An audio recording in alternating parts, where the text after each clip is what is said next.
Agora uma questão de Belo Horizonte. Professora Fabiana, binomiologia, na página 6, primeira linha.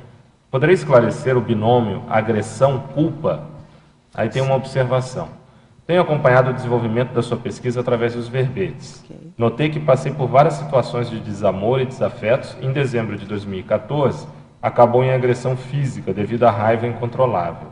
Passei a estudar comportamentos dos psicopatas, transtorno de personalidade antissocial. Rompi a relação e com certeza vale mais a paz. Perfeito. Eu acho que é bom você trazer isso e nós temos muito que falar a respeito. Mas o processo de agressão e culpa e os estudos que vocês fizeram estão em cima do lance. A violência doméstica ela tem uma relação direta com psicopatia, com perversão, com comportamento de vítima, com ser vitimizado, atuar como vítima, ser agressivo, ser agressor, atuar na função de perverso. Tem todo um grupo de características que fazem parte desse contexto. O processo de agressão e culpa, ele é bastante comum nas famílias, onde o pai ou a mãe, um dos dois é o agressor, e depois que acaba o processo, então a pessoa passa por um processo onde ela se sente culpada, ela retorna ao parceiro, ou aos filhos, ou a quem sofreu esse contexto que ela criou, e ela pede desculpas. Então, a culpa, ela serve para que a pessoa utilize como uma desculpa, né, na realidade, e o processo não se rompe, ele se mantém nesse processo de agressão e culpa. Então, a pessoa agride, se sente culpada, pede desculpa e continua no outro dia.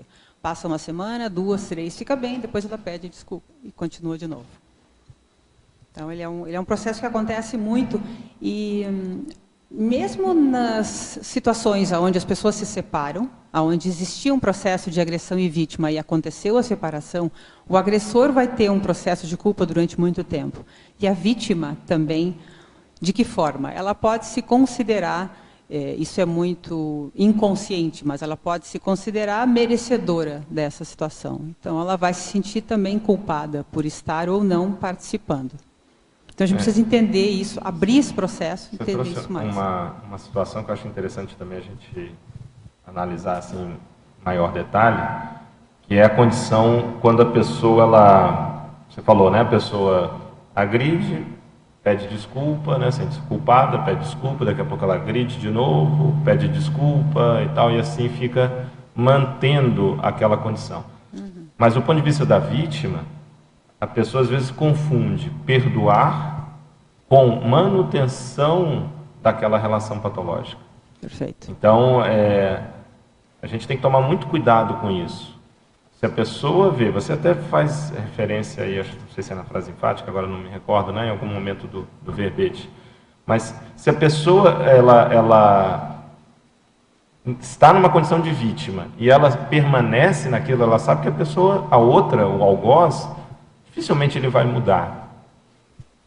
Então ela vai continuar persistindo com aquilo. Então ela pode sim perdoar, mas isso não quer dizer se submeter àquele ou permanecer naquele contexto Sim. de vulnerabilidade. Sim, Sim, é bom você trazer a questão do perdão, Loche, porque o perdão ele não é um acompliciamento, né?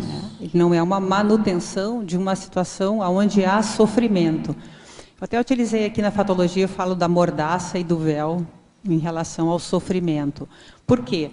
Porque quando existe essa relação simbiótica e doentia, há muito sofrimento dos dois lados.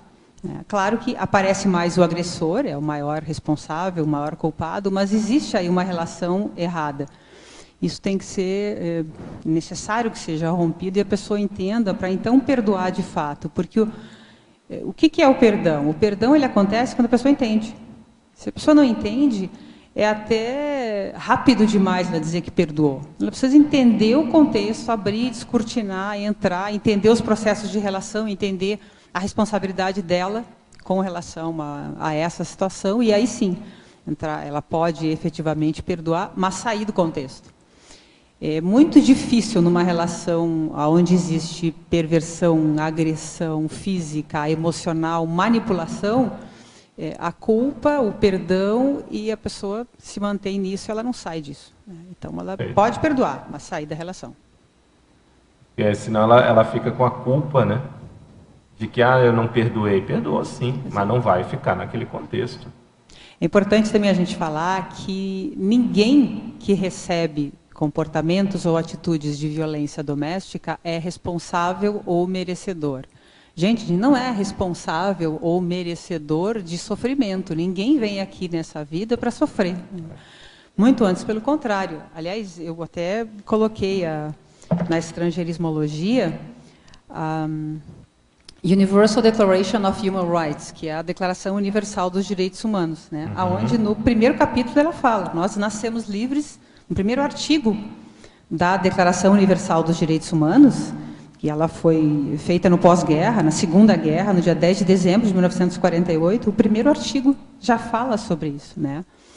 Todos os seres humanos são livres e têm direitos iguais. Esse é o artigo número 1 da Declaração Universal. Então, não é muito diferente do que nós conhecemos. Então, é isso aí. Ninguém merece ou vem aqui para sofrer, né?